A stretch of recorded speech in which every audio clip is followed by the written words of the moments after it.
November 17, 2022 America Boston police ஸ்டேஷனுக்கு ஒரு கால் வருது. அந்த காலை இவங்க எடுத்து அட்டென்ட் பண்ணப்ப அந்த பக்கமா இருந்த ஒரு நபர், சார் என்னோட பேர் வந்துட்டு உங்களுக்கு தெரிய வேணாம், நான் பாஸ்டன்ல இருக்க ஒரு அபார்ட்மெண்ட்ல தங்கிட்டு இருக்கேன். இந்த அபார்ட்மெண்ட்ல இருந்த ஒரு வீட்டுக்கு என்னோட மனைவி வேலை பார்க்கறதுக்காக போயிருந்தாங்க. அப்படி அவங்க வீட்டை இவங்க சுத்தம் பண்ணிட்டு இருந்த அந்த சமயம் அவங்களுடைய ஃப்ரிட்ஜ் ஃப்ரீசருக்குள்ள 4 பாக்ஸ் இருந்ததை அவங்க பார்த்தாங்க. பார்த்த உடனே அப்படியே அந்த பாக்ஸுக்குள்ள என்ன இருக்கும் அப்படின்னு சொல்லி யோசிச்சாங்க.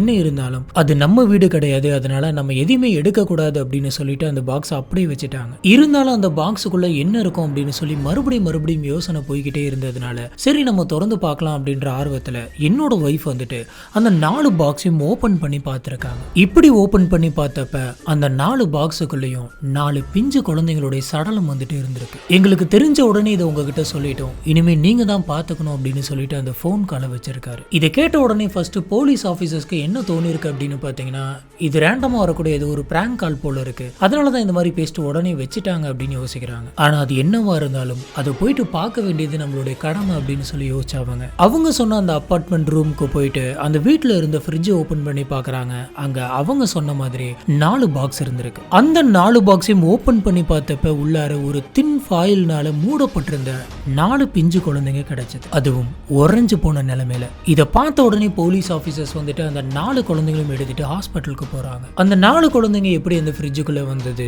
இதை யாரு பண்ணிருப்பா, அந்த 4 குழந்தைங்களுடைய அம்மா யாரு, அங்க என்னதான் நடந்துச்சு? ஹலோ ஃப்ரெண்ட்ஸ், நான் உங்க சாமி. Welcome to the spot.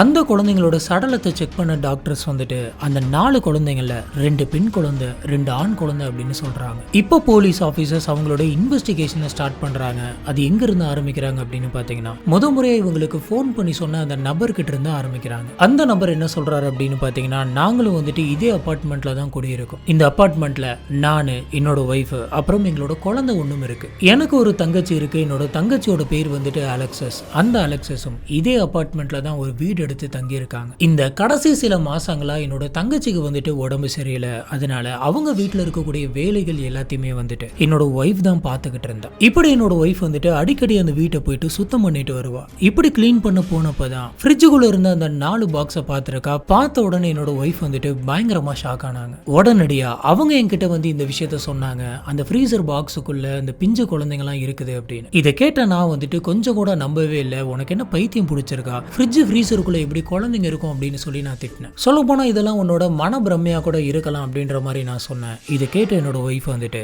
என்ன நீங்க நம்பல அப்படின்னாலும் பரவாயில்ல, நீங்களே ஒரு எட்டு வந்து அந்த ஃப்ரிட்ஜோட ஃப்ரீசரை திறந்து பாருங்க, உங்களுக்கே புரியும் அப்படின்னு சொன்னோம். நானும் சரி இவங்களோட குழப்பத்தை தீர்த்து வைக்கலாம் அப்படிங்கிறதுக்காக அன்னைக்கு அந்த அபார்ட்மெண்ட்டுக்குள்ள போயிட்டு அந்த ஃப்ரிட்ஜோட ஃப்ரீசர் பாக்ஸை ஓபன் பண்ணி அதுக்குள்ள இருந்த அந்த 4 பாக்ஸையும் திறந்து பார்த்தேன். அப்ப அதுக்குள்ள 4 பிஞ்சு குழந்தைங்க இருந்தது. பார்த்த உடனே எனக்கு பயங்கர ஷாக்கா இருந்தது. சரி இதுக்கு மேல நம்ம டைம் வேஸ்ட் பண்ணக்கூடாது, உடனடியாக போலீஸ்க்கு கால் பண்ணி சொல்லிடணும் அப்படின்னு சொல்லி தான் நான் உங்களுக்கு இமீடியட்டா கால் பண்ணி சொல்லிட்டேன். இதை தவிர எனக்கு வேற எந்த விஷயமும் தெரியாது அப்படின்னு சொல்றாரு. போலீஸ் ஆபீசர்ஸ் அந்த 4 பிஞ்சு குழந்தைகளையும் பிரேத பரிசோதனைக்காக அனுப்பி வச்சிருந்தாங்க. அதோடைய ரிப்போர்ட்டும் வருது. அந்த ரிப்போர்ட்ல என்ன சொல்றாங்க அப்படின்னு பாத்தீங்கன்னா, அந்த 4 குழந்தைகளும் பிறந்து ஒரு 40ல இருந்து ஒரு 37 வாரம் தான் இருந்திருக்கும் அப்படின்னு சொல்றாங்க. அந்த குழந்தைங்களுடைய தொப்புள் கொடி கூட இன்னும் முதிரல.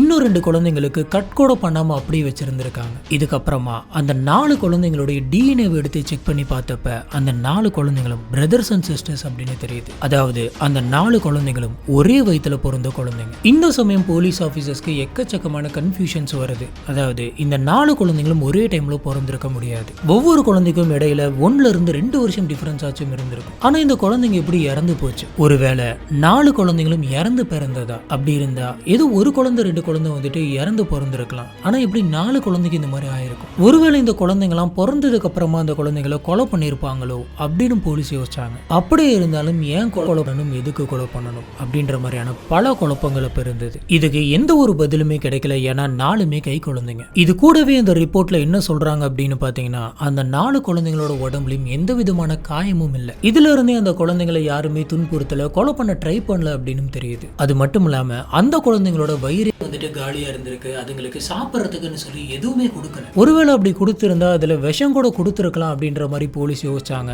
ஆனா அவங்க வயிறே காலியா இருக்கு அப்படின்றப்ப அந்த மாதிரி எதுவுமே கொடுத்து அந்த குழந்தைங்களை கொலை பண்ணல அப்படின்னு தெரியுது. உண்மையாலுமே அங்க என்ன நடந்துச்சு இதை பத்தி சொல்லணும் அப்படின்னா அலெக்சஸ் தான் சொல்லணும். போலீஸ் ஆபீசர்ஸ் டைரக்டா அந்த 60 வயசான அந்த அபார்ட்மெண்ட்ல இருந்த அந்த அலெக்சஸை பிடிச்சி விசாரிக்க ஆரம்பிக்கிறாங்க. ஆனா அலெக்சஸ் போலீஸ் ஆஃபீஸர்ஸ் எவ்வளவோ கேட்டும் கொஞ்சம் கூட வாயே திறக்கல. ஏன் அலெக்சஸ் இந்த மாதிரி பிஹேவ் பண்றாங்க? அலெக்சஸ் உண்மையாலுமே யாரு? அலெக்சஸ் பிறந்தது வளர்ந்தது எல்லாமே மேரிலாண்ட்ல தான். இப்படி இவங்க கொஞ்சம் கொஞ்சமா வளர்ந்துட்டு இருந்த அந்த சமயத்துல தான் இவங்க பக்கத்து ஊரான பாஸ்டனுக்கு வராங்க. இங்க வந்து அடுத்த கொஞ்ச நாள்லயே வந்து பாத்தீங்கன்னா அவங்களுடைய அப்பா அம்மா 2 பேருமே இறந்து போறாங்க. 1980ல அலெக்சஸ்க்கு பாஸ்டன்லயே வந்துட்டு ஒரு அக்கௌண்டிங் ஜாப் ஒன்று கிடைக்குது. அங்க இவங்க ரெகுலரா வேலைக்கு போயிட்டு இருக்காங்க. இதுக்கப்புறம் தான் 1982ல இவங்க ஒரு அபார்ட்மெண்ட்டை பாக்குறாங்க. அந்த அபார்ட்மெண்ட்ல தான் இவங்க இப்போ வரைக்குமே இருந்திருக்காங்க. அந்த அபார்ட்மெண்ட்டை பார்த்த உடனே அவங்களுக்கு பிடிச்சு போயிருது. இது ரொம்ப அழகா இருக்கே அப்படின்னு சொல்லி யோசிச்சிருக்காங்க. இப்போ அந்த அபார்ட்மெண்ட்டை நம்ம வாங்கணும் அப்படின்னு முடிவு பண்றாங்க. 1983ல அவங்க நினைச்ச மாதிரி அந்த அபார்ட்மெண்ட்டை வாங்குறாங்க. இதுல அலெக்சஸ் வந்துட்டு 40 வருஷமா ஒரே கம்பெனில ஒர்க் பண்ணிட்டு இருக்காங்க. கடைசி 2 வருஷமா தான் அவங்களுக்கு உடம்பு சரியில்லாம போனது அப்படிங்கறதுனால அவங்க வேலைக்கு போறது நிறுத்தி இருக்காங்க. இதை கேட்ட போலீஸ் ஆபீசர்ஸ்க்கு என்னது 40 வருஷமா ஒரே கம்பெனில இருந்தாங்களா அப்படின்னா கண்டிப்பா அந்த கம்பெனில போய் கேட்டோம் அப்படின்னா அலெக்சஸை பத்தி மொத்தமா தெரிஞ்சிரும் அப்படின்னு முடிவு பண்ணி போலீஸ் ஆபீசர்ஸ் எல்லாருமே உடனடியாக அந்த கம்பெனிக்கு போறாங்க. போயிட்டு அலெக்சஸை பத்தி விசாரிக்கிறாங்க. அலெக்சஸை பத்தி நம்மளுக்கு எதனாச்சும் பெரிய தகவல் கிடைக்கும், அதை வச்சு இந்த கேஸை நம்ம சால்வ் பண்ணிடலாம் அப்படின்னு சொல்லிட்டு போன போலீஸ் ஆபீசர்ஸ்க்கு அங்க ஒரு பெரிய ஏமாற்றம் தான் மிஞ்சினது. அங்க வேலை செஞ்சவங்க எல்லாம் என்ன சொல்றாங்க அப்படின்னு பாத்தீங்கன்னா அலெக்சஸ் இங்க வேலை பார்த்த 40 வருஷத்துல அவங்க பெருசா எந்த ஒரு லீவுமே போட்டது கிடையாது அப்படின்னு சொல்றாங்க. வருஷத்துக்கே இவங்க ஒரு தடவை இல்ல 2 தடவை தான் வந்துட்டு லீவே போடுவாங்களாம். அது ஒரு நாள் லீவ் தான் போடுவாங்க, அதுக்கப்புறம் வந்துருவாங்களாம். ரொம்பவே பொறுப்பா வேலை பார்க்கக்கூடிய ஒரு நபர் அப்படின்னு சொல்லுவாங்க. அது மட்டும் இல்லாம பயங்கரமான ஹார்ட் ஒர்க்கரா. சொல்ல போனா அந்த ஒட்டுமொத்த கம்பெனிலுமே இவங்கள மாதிரி யாருனாலுமே வேலை செய்ய முடியாது அப்படின்ற மாதிரியான ஒரு பேச்சு வந்துட்டு அந்த கம்பெனி முழுக்க போயிட்டு தான் இருந்திருக்கு. அவங்க இன்னொரு விஷயம் என்ன சொல்றாங்க அப்படின்னு பாத்தீங்கன்னா நாங்கெல்லாம் வெயில் காலத்துல தான் லூஸான ட்ரெஸ் எல்லாம் போட்டு வருவோம். ஆனா அலெக்சஸ் வந்துட்டு எப்பயுமே லூஸான ட்ரெஸ்ஸஸ் மட்டும் தான் போட்டு வருவாங்க.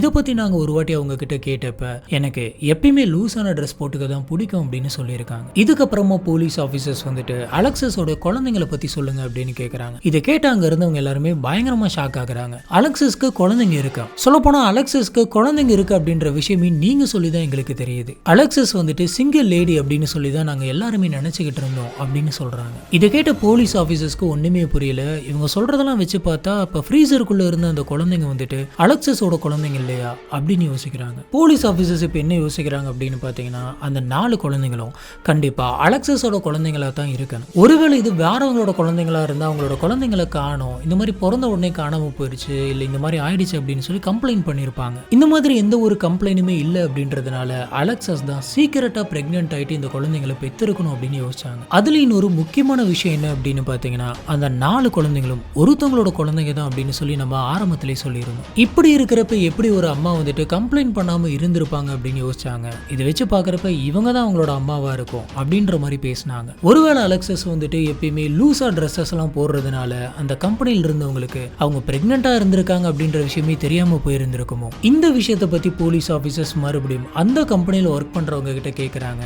இதை கேட்ட அவங்க வந்துட்டு கண்டிப்பா இருக்க வாய்ப்பே கிடையாது. ஏன்னா அலெக்சஸ் வந்துட்டு லீவே அதிகமா போட மாட்டாங்க, அவங்க எல்லா நாளுமே ஆபீஸ்க்கு வருவாங்க. நீங்க சொல்ற மாதிரி அவங்க பிரெக்னெண்டா இருந்திருந்தாங்க அப்படின்னு சொன்னா இத்தனை வருஷத்துல அதாவது டெலிவரி டைம்ல கூட ஒரு 5 நாளாவது லீவ் போட்டிருப்பாங்க. ஆனா இந்த மாதிரி கண்டினியூஸான லீவ் வந்துட்டு அவங்க எதுவுமே போட்டது கிடையாது. வருஷத்துல 1 இல்ல 2 நாள், அதுவும் வந்து பாத்தீங்கன்னா தனித்தனியா தான் எடுப்பாங்க அப்படின்ற மாதிரி சொல்றாங்க. இந்த விஷயத்தை கேட்ட போலீஸ் ஆபீசர்ஸ்க்கு இன்னும் தலையை சுத்துது. சரி, இது ஒரே குழப்பமா தான் போயிட்டு இருக்கு, இதுக்கு பதில் வந்துட்டு அலெக்சஸ் கிட்ட மட்டும் தான் கிடைக்கும், நம்ம மறுபடியும் கூப்பிட்டு அலெக்சஸே விசாரிக்கலாம் அப்படின்னு சொல்லி மறுபடியும் இன்வெஸ்டிகேஷன் வச்சு அலெக்சஸ் கிட்ட இந்த 4 குழந்தைங்க யாரு, இங்க என்ன நடந்துச்சு அப்படின்ற மாதிரி கேட்க ஆரம்பிக்கிறாங்க. ஆனா போலீஸ் ஆபீசர்ஸ்க்கு ஒரு கட்டத்துக்கு மேலதான் தெரிஞ்சிருக்கு அலெக்சஸை விசாரிக்கிறதுனால எந்த ஒரு பிரயோஜனமும் இல்லை அப்படின்னு. ஏன்னா அலெக்சஸ் வந்துட்டு அந்த சமயம் மனநல பாதிக்கப்பட்டிருந்தாங்க. பல வருஷமா அலெக்சஸ் வந்துட்டு தனியாவே வாழ்ந்துகிட்டு இருந்ததுனால அவங்களோட மைண்ட் வந்துட்டு ரொம்ப டிஸ்டர்ப் ஆயிருக்கு. இதனால அவங்களுக்கு மனநல சரியில்லாம போயிருக்கு அப்படின்னு சொல்லி உடனடியாக அவங்கள ஹாஸ்பிட்டல கூட்டு போயிட்டு சேர்த்துறாங்க. போலீஸ் ஆபீசர்ஸ் ட்ரீட்மெண்ட் பண்ணி எவ்வளவோ ட்ரை பண்றாங்க.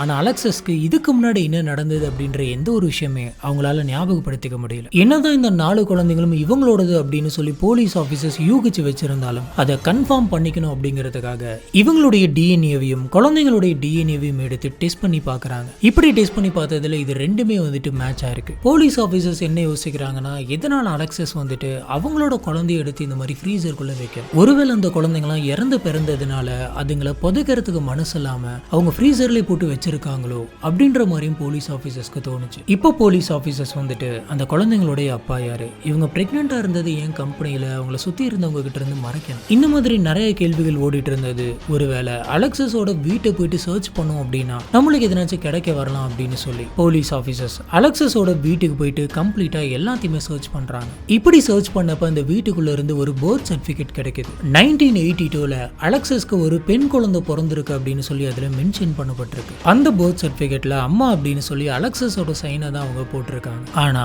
அந்த பெண் குழந்தை பிறந்த அடுத்த கொஞ்ச நாள்லயே அந்த குழந்தைய வேற ஒருத்தங்களுக்கு அடாப்ட் பண்ணிருக்காங்க. அதுக்கான ரெக்கார்டும் போலீஸ் ஆபீசர்ஸ்க்கு கிடைச்சிருக்கு. போலீஸ் ஆபீசர்ஸ்க்கு இது கூடவே இன்னொரு க்ளூவும் கிடைச்சிருக்கு. அந்த சர்டிபிகேட்ல அப்பா அப்படின்னு சொல்லி ஒருத்தர் கையெழுத்து போட்டிருக்காரு. இதுக்கப்புறமா போலீஸ் ஆபீசர்ஸ்க்கு அதுல அப்பான்னு சைன் போட்டிருக்க அந்த நபருடைய டிஎன்ஏ கிடைக்குது. அந்த டிஎன்ஏ எடுத்துட்டு வந்து இந்த 4 குழந்தைங்களோட டிஎன்ஏ கூட வச்சு மேட்ச் பண்ணி பார்க்கறாங்க. இப்படி பண்ணி பார்த்ததுல இந்த 4 குழந்தைங்களுக்கும் அப்பா வந்துட்டு அவர்தான் அப்படின்னு சொல்லி தெரியுது. இப்பதான் போலீஸ் ஆபீசர்ஸ்க்கு கொஞ்சம் நிம்மதியா இருக்கு. அந்த அப்பா யாரு அப்படின்னு சொல்லி கண்டுபிடிச்சு அவரை விசாரிச்சோம் அப்படின்னு சொன்னா இந்த 4 குழந்தைங்களுக்கு என்ன ஆச்சு அப்படின்ற விஷயத்தை தெரிஞ்சுக்கலாம் அப்படின்னு முடிவு பண்றாங்க. ஒரு பக்கம் போலீஸ் ஆபீசர்ஸ் எல்லாருமே விடாம அவங்களோட அப்பா யார் அப்படின்னு சொல்லி தேட முயற்சி பண்ணிட்டு இருந்தாங்க. இந்த சமயம் தான் போலீஸ்க்கு பயங்கர ஷாக்கிங்கான இன்னொரு விஷயம் தெரிய வருது. அந்த குழந்தைங்களோட அப்பா வந்துட்டு 2011 உடம்புக்கு முடியாம இறந்து போயிருக்காரு. போலீஸ் ஆபீசர்ஸ்க்கு இப்ப இருந்த ஒரே ஒரு வழியும் அடைஞ்சு போச்சு. போலீஸ் ஆபீசர்ஸ்க்கு இப்ப என்ன பண்றது அப்படின்னு தெரியல. அது உங்களுக்கு ஒரே குழப்பமா இருந்திருக்கு. இந்த 5 குழந்தைங்களோட அப்பாவை அலெக்சஸ் வந்துட்டு கல்யாணம் பண்ணிக்கல. அவரும் இப்ப உயிரோட இல்ல.